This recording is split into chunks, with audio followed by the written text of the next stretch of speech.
자, 오늘 기도하셨던 것은 오늘 무슨 날이라고요? 맥추감사절. 맥추감사절입니다. 지난 6개월 동안 하나님께서 베풀어 주신 모든 은혜에 감사하는 절기이고, 또 특별히 보리 추수를 끝나고 난 다음에 하나님 앞에 그 첫 번째 열매를 드리는 날이 맥추감사절입니다. 굉장히 중요한 본문의 말씀인데, 오늘 역대하 8장에서 보게 되면 한 사람이 등장을 합니다. 그 사람이 누군가 하면 솔로몬이 등장을 하는데, 솔로몬이 큰 영광을 받은 비결에 대해서 얘기를 하고 있어요. 그래서 말씀의 제목이 솔로몬이 영광을 누린 비결, 이렇게 말씀의 제목을 잡았습니다. 누가 영광을 받은 비결이라고요? 솔로몬이 영광을 누린 비결입니다. 제목을 한번 따라서 해보세요.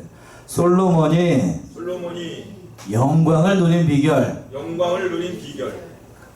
위대한 지혜의 왕이라고 하는 솔로몬이 어떻게 했을 때에 하나님으로부터 큰 영광을 누리게 됐는지 그걸 교훈해주는 그런 말씀입니다.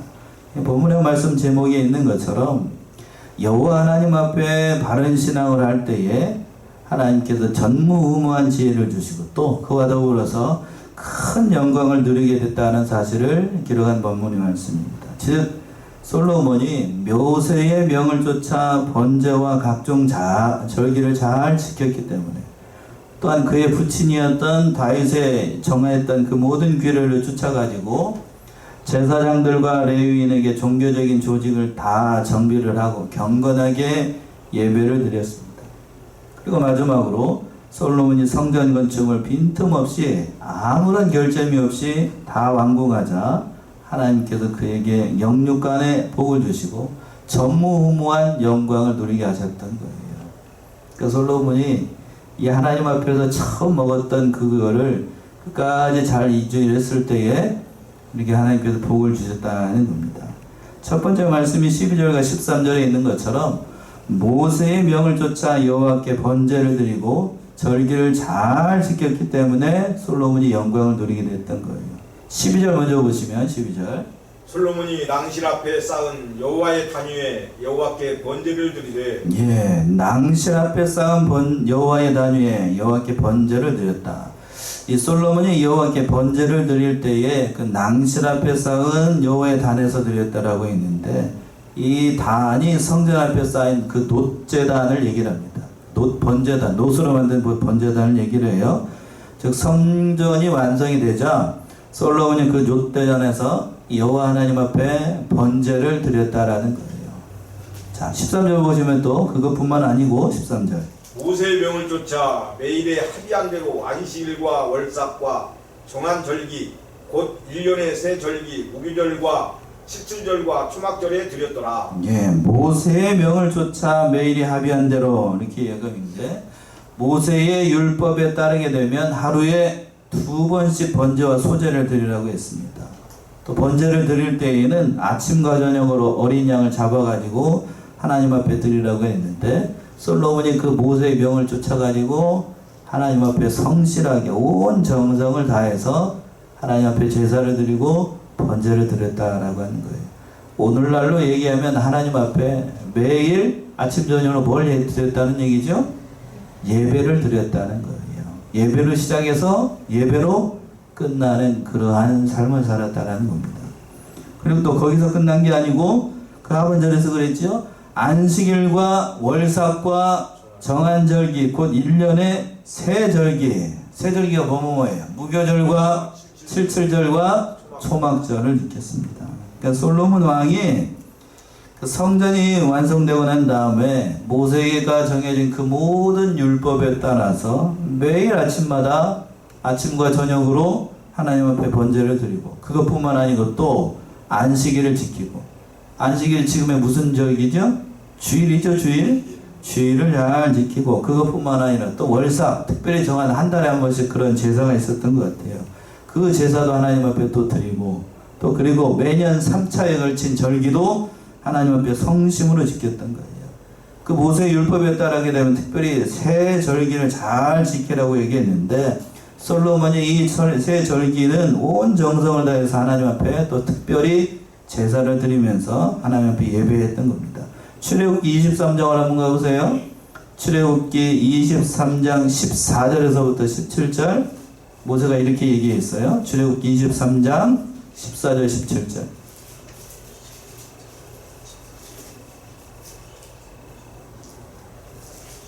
내가 14절부터 너는 매년 3차 내게 절기를 지킬지니라. 너는 무교병의 절기를 지키라. 내가 네게 명한 대로 아비벌의 정한 때에 7일 동안 무교병을 먹을지니 이는 그 달에 네가 애굽에서 나왔음이라. 빈손으로 내게 보이지 말지니라. 맥추절을 지키라. 이는 네가 수고하여 밭에 뿌린 것에 첫 열매를 거둠이니라. 수장절을 지키라. 이는 네가 수고하여 이룬 것을 연종의 밭에서부터 거두어 저장함이니라. 너의 모든 남자는 매년 3번씩 주 여호와께 보일지니라. 예. 자, 모세가 이렇게 하나님의 명을 받아서 이렇게 출애굽기에 기록한 말씀인데, 너는 매년 3차 절기를 지킬지니라. 너는 첫 번째 무슨 절기요? 무교절을 지키라라고 했습니다. 무교절은 출애굽을 기념하는 절기예요. 그러니까 무교절의 기원은 이스라엘 백성들이 출애굽을 할 때에 믿지 않은 애굽 사람들은 마지막 재앙, 장자 재앙 때에 첫 번째는 장자들은 다 죽었습니다. 사람이 됐든지 동물이 됐든지. 근데 이스라엘 자손은 어린 양을 잡아가지고 그 어린 양의 피로 문설주와 임방의 발음으로 말미암아 그 피를 본 사자가 그 피가 있는 데는 딱 건너갔어요. 그래서 6월이에요, 6월. 그래서 그 죽음으로부터 면했기 때문에 그 날을 기념하는 절기가 무교절 절기였습니다. 그때에 하나님께서 은혜를 베풀어 주셔가지고 그 어린 양은 누구를 상징하냐면 바로 장차 오실 누구요? 예수 그리스도를 상징을 하는 겁니다. 그리고 또 왜 무교절이라고 했냐면 7일 동안 무교, 말 그대로 그 떡 안에 뭐가 없는 절기, 누룩이 없는 것을 먹는 절기였어요. 우리 식으로 얘기하면 빵입니다. 빵인데 빵 안에 뭐가 들어가지 않았어요? 이스트가 안 들어갔어요. 여러분 밀가루를 빵 만들 때에 안에 그 부풀리게 하는 걸 넣지 않고 되면 빵이 어떻게 나오냐면 딱딱하게 나와요. 별로 맛이 없어요. 별로 맛이 없습니다. 그걸 며칠 동안 먹도록 했냐면 7일 동안 먹도록 했어요. 그러니까 정확하게 얘기하면 첫째 날이 뭐냐면 6월절이고, 그리고 난 다음에 한 주간 동안 지키는 절기 무교절 절기였던 거예요. 그게 첫 번째 날이 6월절이고, 6월절에 뭘 잡아먹고요? 어린 양을 잡아서 먹고, 그리고 난 다음에 일주일 동안은 뭐를 먹어요? 누룩이 없는 딱딱한 빵을 먹으면서 온 집안에 또 뭐를 없애라고 그랬냐면, 그때 무교절에는 누룩을 없애라고 그랬어요.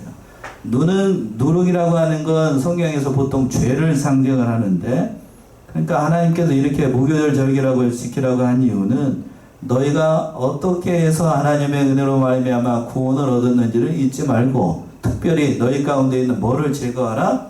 죄를 제거하라는 의미로. 그래서 무교절을 먹으라고 했습니다. 그러니까 그리스도께서 우리의 죄를 대신해서 죽으시는 그러한 영적인 의미를 더해가지고 너희 가운데 죄를 멀리하고 그 절기를 잘 지켜나가도록 첫 번째 무교절을 지키라고 얘기를 했던 거예요. 오늘날로 얘기를 한다라고 하면 태양력으로 약 3월에서 4월경이 됩니다. 그러니까 어린 양 대신 예수님께서 십자가에서 달리신 날이 그 6월절이잖아요. 6월절. 그러니까 부활절 저기쯤 되는 거예요. 그러니까 쉽게 얘기해서 어렵지 않아요. 그러니까 우리가 부활절 지키잖아요. 그러니까 예수님이 3일 만에 부활을 하셨으니까 그 3일 전이 6월절 절기가 되는 겁니다. 어렵지 않죠? 네. 그리고 두 번째 절기가 무슨 절기를 지키라고 그랬냐면 맥추절을 지키라고 그랬어요. 출애굽기는 맥추절이라고 얘기를 했고, 오늘 본문의 말씀에서는 두 번째 절기 무슨 절기라고 그랬어요? 77절이라고 그랬습니다. 왜 그러면 맥추절하고 왜 77절이라고 그랬을까? 맥추절기가 어떻게 되냐면 6월절 이후에 그 다음 날부터 계산을 해가지고 정확하게 7주가 지난 다음이에요. 그러니까 7에 며칠이요? 49. 첫날이 지나고 난 다음이니까 정확하게 다음 50일이 지난 주일이 되는 거예요. 그래서 이 오순절이라고 보통 신약에서는 그래서 오순절이라고 얘기하고 구약에서는 7.7절이라고 얘기를 하고 또 다른 말은 무슨 절? 맥추절이라고 얘기를 하는 거예요. 그러니까 맥추절은 어떤 의미에서 의미가 있냐면 첫 번째 주신 그 곡물, 보통 보리인데 보리 추수를 하고 난 다음에 보리와 밀을 추수하고 난 다음에 그 첫 번째 제물을 가지고 하나님 앞에 예배를 드리고 감사하는 절기라고 해서 굉장히 중요한 의미가 담겨 있는 거예요. 그러니까 규모적인 면에서는 가을 추수보다는 못해요. 그쵸? 보리, 밀, 첫 번째 얻은 거니까 가을에는 보통 대규모로 수확을 거두는데 봄에는 보리하고 밀을 거두니까 규모적인 면에서는 굉장히 작다고요. 그런데 영적인 의미가 중요합니다. 첫 번째 것을 누구에게 바친다고요? 하나님께 바친다는 거예요. 첫 번째 것. 그러니까 굉장히 중요한 영적인 의미가 담겨 있는 거예요. 영적인 의미를 더한다라고 하면 부활의 첫 열매 되시는 누구를 영접하는 거냐면 바로 예수 그리스도를 영접한다는 의미가 무슨 절기라고요? 맥추절을 지키는 거예요. 맥추절. 그러니까 수장절은 뒤에서 수장절도 나옵니다만 수장절은 하나님께서 이 가을 동안에 긴 겨울을 먹을 수 있도록 1년 동안 베풀어 주신 모든 은혜에 감사하는 절기라고 한다라고 하면 맥추절은 영적인 의미가 참으로 중요한 거예요. 무슨 열매를 드린다고요? 하나님 앞에? 첫 열매. 첫자가 들어가면 모두 다 가슴이 좀 설레잖아요. 첫사랑, 첫 만남, 첫 인연. 첫 번째가 들어가는 게 그렇게 중요한 의미가 담겨 있어요. 그러니까 처음 사랑, 예수님에 대한 처음 사랑. 그러니까 이거는 예수님 부활의 첫 열매 되신 누구를 영접하는 거라고요? 예수 그리스도. 그런 의미가 담겨 있는 거예요. 그런 의미. 그러니까 규모적인 면에서 보통 작다라고 해서 맥추절을 지키지 않는 교회들도 많이 있습니다. 오늘날 현대교회에. 그리고 성도들 가운데서 그렇게 생각하는 사람들이 있어요. 목사님 지키는 절기도 많은데 맥추절 빼고 갑시다. 저는 어떤 의미에서 보게 되면 수장절보다도 무슨 절기가 더 중요하다고요? 영적인 의미가 더 중요하기 때문에. 영적인 의미가 첫 열매 되신 예수님께서 우리를 위해서 죽으시고 또 부활의 첫 열매로 어떻게 되셨어요? 부활하셨어요. 우리가 예수님을 믿고 예수님 영접하게 되면 우리도 누구와 같이 부활한다는 걸 예수님과 같이 부활한다. 그렇게 그런 의미가 영적인 의미가 담겨 있는 거예요. 또 하나 중요한 사실은 이 맥추절에 누가 또 강림을 하셨냐면 성령이 강림하시고 말씀을 주신 날이에요. 그러니까 굉장히 영적인 의미가 담겨 있는 그런 날인 겁니다. 그러니까 실제로 이 날에 하나님께서 언약을 맺어주셨고 모세에게 10계명의 두 돌판을 주시고 신약시대 오늘날에는 오순절 성령이 강림을 하셔가지고 그러한 의미로 지키는 날이 바로 맥추절 절기입니다. 말씀을 이제 연구하다 보니까 맥추절과 오순절을 연결하는 건 여러 가지 의미로 잘못 얘기하는 사람도 있다 이렇게 지적하는 목사님들이 있는데 그건 영적인 의미를 잘 모르기 때문에 그렇게 얘기를 하는 거예요. 영적인 의미가 참 중요합니다. 하나님 앞에서 우리가 어떠한 사람인데 하나님의 은혜로 말미암아 예수를 믿고 또 성령이 우리 안에 계셔요. 믿으시나요? 아멘. 그 하나님이 우리와 함께 계신다는 사실이 얼마나 큰 은혜예요. 그걸 기념하는 절기가 지금 우리가 지키고 있는 무슨 절이요? 맥추절이라고 하는 거예요. 맥추절. 그러니까 얼마나 중요한 날이겠어요. 그런데 이 맥추절 올 때 하나님께서 무슨 손으로 오지 말라고 그랬어요? 빈손으로 오면 안 됩니다. 교회에 올 때는 제가 늘 말씀드립니다만 교회에 올 때는 빈손으로 오면 안 돼요. 빈손으로 오면 안 됩니다. 특별히 제가 이제 얘기가 나왔으니까 하는데 여러분들 주일 헌금 안 하시는 분이 있으신 것 같아요. 주일에 다만 얼마나 더 빈손이라도 빈손으로 하면 안 돼요. 주일 헌금도 마찬가지고 모든 절기에도 다 마찬가지입니다. 하나님 앞에 빈손으로 오지 말라고 그랬어요. 이렇게 얘기를 하니까 재정 상태가 어려운가 목사님이 그렇게 얘기하는 게 아니죠. 그렇게 받아들이면 안 되고 하나님께서 우리에게 빈손으로 오지 말라고 얘기하신 이유는 하나님 뭐가 부족해서가 아니고 그걸 받아서 하나님께서 뭐를 주시기 위해서? 복을 주시고 복을 주시려고요. 제가 복 받는 게 아니고 누가 복 받으라고요? 여러분들이 복 받으라고. 그러니까 하나님께서 그렇게 말씀을 하셨을 때에는 우리가 순종하는 마음으로 하나님 앞에 그렇게 해야 되는 거예요. 그리고 마지막으로 세 번째 절기, 무슨 절기를 지키라고 그랬냐면 수장절에서, 출애굽기는 수장절인데 오늘 본문의 말씀에서는 무슨 절기라고 그랬냐면 초막절이라고 했어요. 초막절. 그러니까 이 수장절은 다음에 추수감사절 때, 오늘날의 추수감사절이에요. 그때 다시 한번 말씀드리기도 하고, 가을 대축제의 날이에요. 큰 축제의 날이고, 그러니까 이스라엘 백성들은 이 영향을 받아가지고 추수감사절을 아주 성대하게 지킵니다. 또 오늘날의 미국 있죠, 미국 같은 경우는 땡스기빙 데이라고 해가지고 한 주간 동안 지킵니다. 미국의 최대의 명절이죠. 그래서 그 땡스기빙 데이라고 해가지고 아직도 그 신앙이 정신이 남아있는 미국의 그 주들 같은 경우에는 크게 지켜요. 또 무슨 고기를 특별히 먹냐면 그 추수감사절에는 무슨 고기요? 칠면조 고기를 먹습니다. 칠면조 고기 드셔보신 분? 예, 저도 안 먹어봤는데 먹어보신 분들 얘기는 뭐냐면 닭보다 맛이 없대요.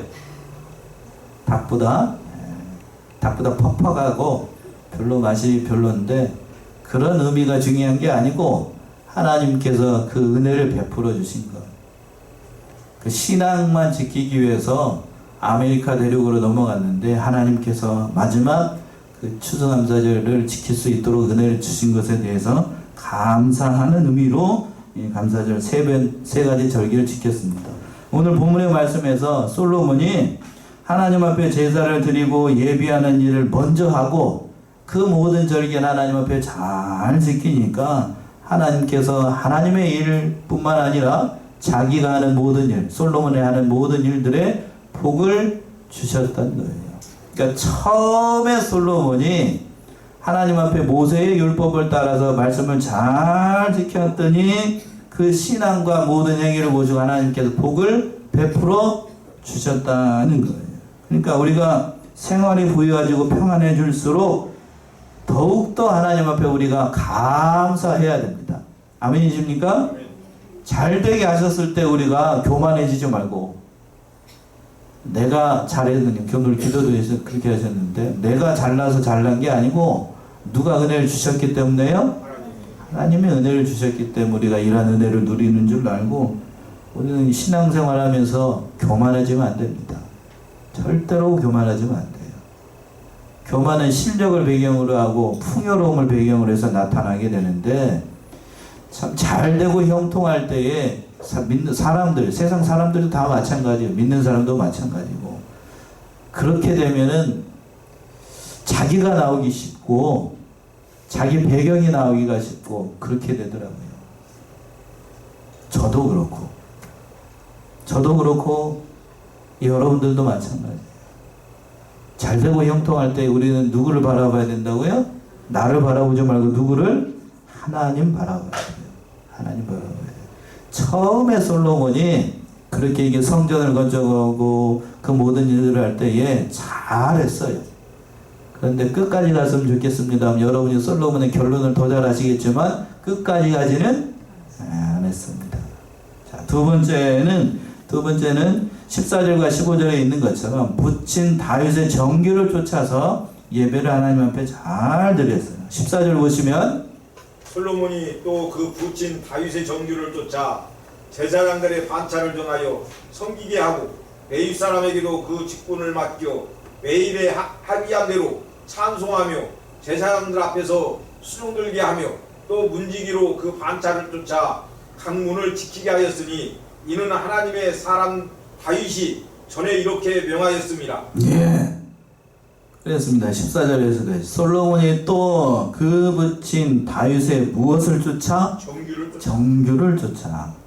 개역 개정판은 뭐라고 되어 있나요? 규례라고 되어 있죠. 규례. 그러니까 다윗이 정해준 규례가 있었어요. 그러니까 솔로몬이 이제 그 아들 다윗에게 여러 가지로 유언해 준 말도 있고 또 특별히 모범을 보여가지고 정해준 그런 규례들이 있습니다. 특별히 어떤 규례냐면 예배에 관련된 하나님의 그 모든 말씀들을 다윗이 이렇게 정해준 게 있어요. 그 14절 하반절에서 나오잖아요.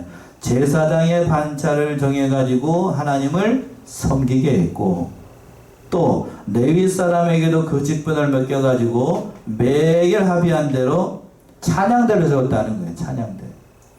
그러니까 찬양대를 잘 조정했던 사람이 누구냐면 다윗이에요. 다윗에 특별히 무슨 은혜가 많았냐면 다윗이 뭘 잘 탔죠? 수금을 얼마나 잘 탔든지 다윗이 수금을 타면 사울이 악기가 들렸다가도 악기가 어떻게 돼요? 떠날 정도로 수금의 명수였습니다. 그러니까 찬양을 잘하니까 또 찬양에도 조예가 깊어가지고 레위 사람들에게 찬양대를 세워가지고 하나님 앞에 찬양하도록 했던 겁니다. 또 제사장들 앞에서 그 레위 사람들이 수종을 들게 했어요. 제사장이 그 어린 양을 잡으면 그 뒤치다거리는 다 누가 했냐면 레위 사람들이 했어요. 레위 사람들이. 또 그 성막 안에 성전이나 성막 안에 문지기를 세워가지고 또 문지기에서 반차를 쫓아가지고 강문을 지키도록 했던 겁니다. 그러니까 성전에 관련되는 모든 일들을 결국 누가 정했냐면 다윗이 다 정해놨는데 그 정해둔 아버지 다윗이 정해준 모든 규례를 그 아들 솔로몬이 잘 지켜나갔다고 하는 거예요. 그러니까 이처럼 다윗이 정해준 그 모든 규례를 솔로몬은 자기에게 주신 하나님의 명령으로 알고 모세의 율법에 준하는 그런 걸로 여기고 아버지께서 들려주신 그 신앙의 길을 따라서 잘 지켜나갔다고 하는 거예요. 그 하반절에서 그랬죠? 14절 하반절에 이는 누구의 사람? 하나님의 사람? 다윗이 전에 이렇게 명하였습니다. 다윗을 특별히 누구의 사람이라고 얘기하고 있어요?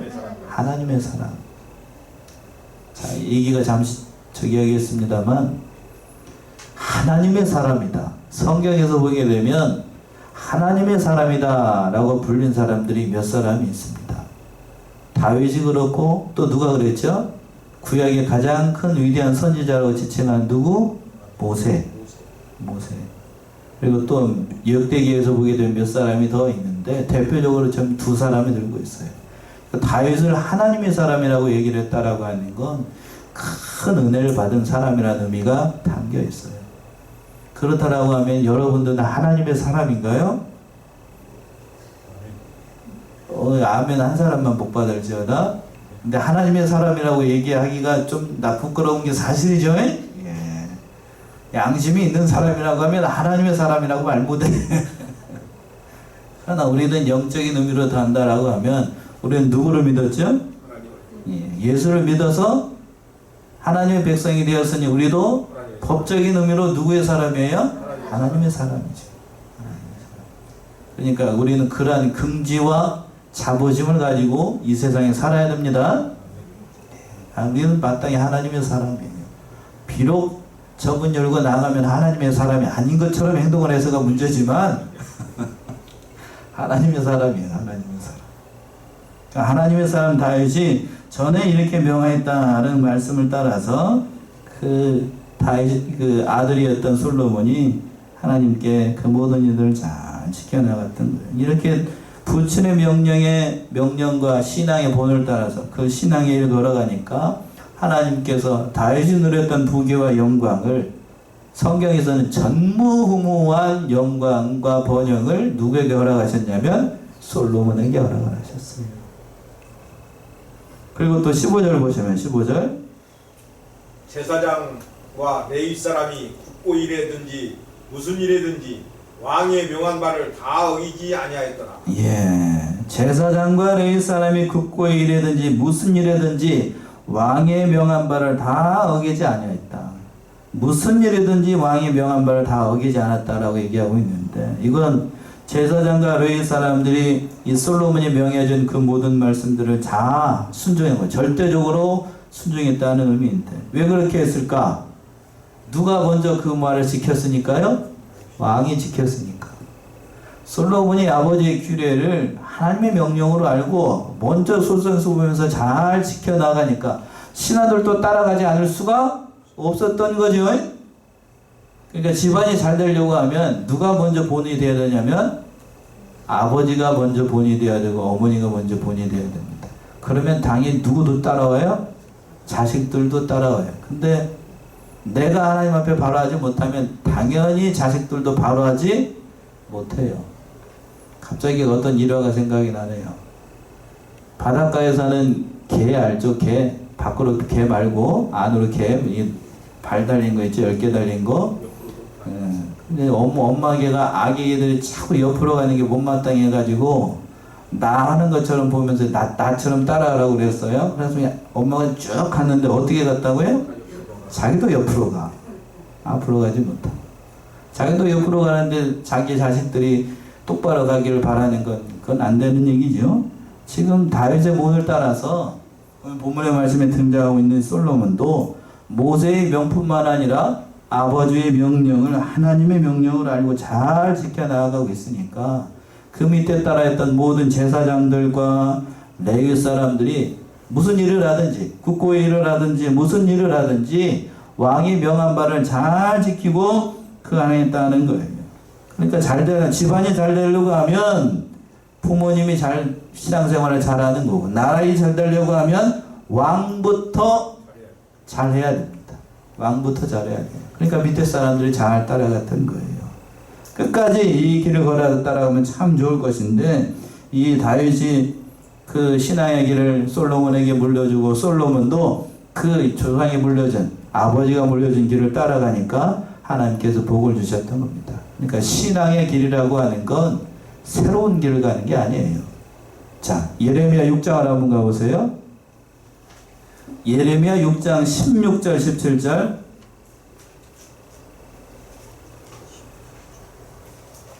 예레미야 6장 16절 17절. 제가 참 좋아하는 성경 구절이에요.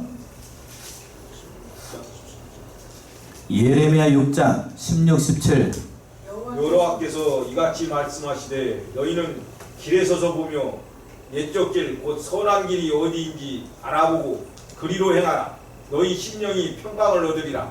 하나 그들의 대답이 우리는 그리로 행치 않겠노라 하였으며 내가 또 너희 위에 파수꾼을 세웠으니 나팔 소리를 들으라. 하나 그들의 대답이 우리는 듣지 않겠노라 하였도다. 예.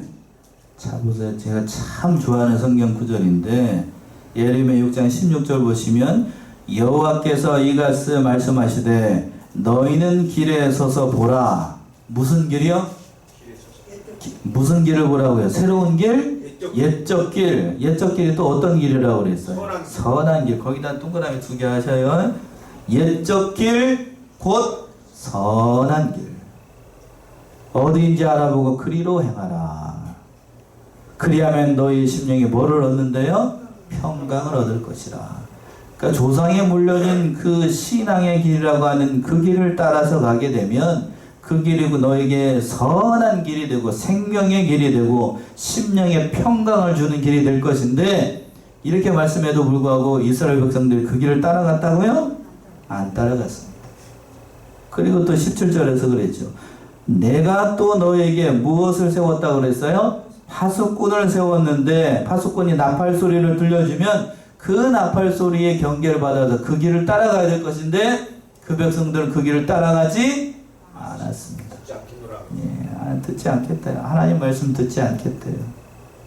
그러니까 신앙의 길이라고 하는 건 새로운 길을 가는 게 아니고 누가 걸어간 길을 가는 거예요? 옛날 선지자들이 걸어간 그 믿음의 길을 따라가는 거예요.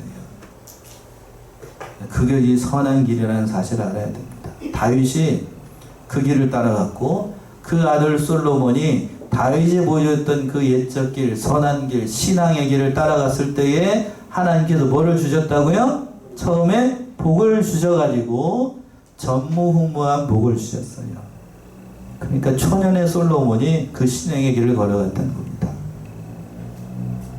그리고 난 다음에 마지막으로 세 번째 보시게 되면 16절 18절에서 그 신앙의 길을 따라서 이 솔로몬이 하나님의 전을 결점 없이 완공하자 하나님께서 영육간에 복을 주셨어요. 네, 16절 먼저 보시면 솔로몬이 여호와의 전에 기지를 쌓던 날부터 준공하기까지 언백을 완벽하였으므로 여호와의 전이 결점이 없이 피력하니라.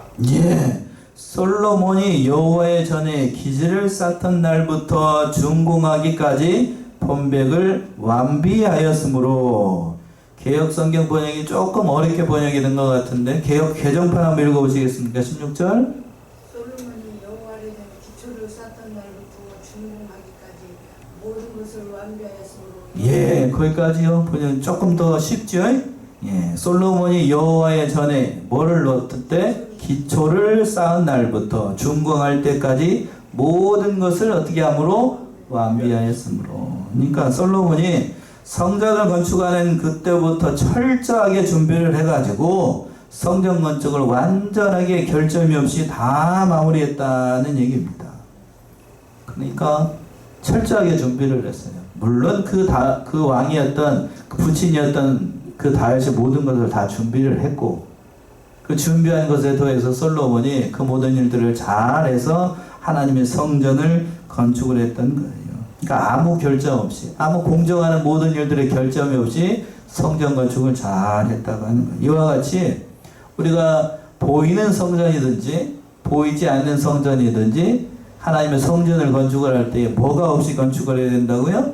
결점이 없이. 다른 성경에 얘기한다라고 하면 점도 없이 흠도 없이 우리의 영적인 성전을 잘 건축을 해야 돼요. 그렇게 했을 때 하나님께서 복을 주셨다니까요.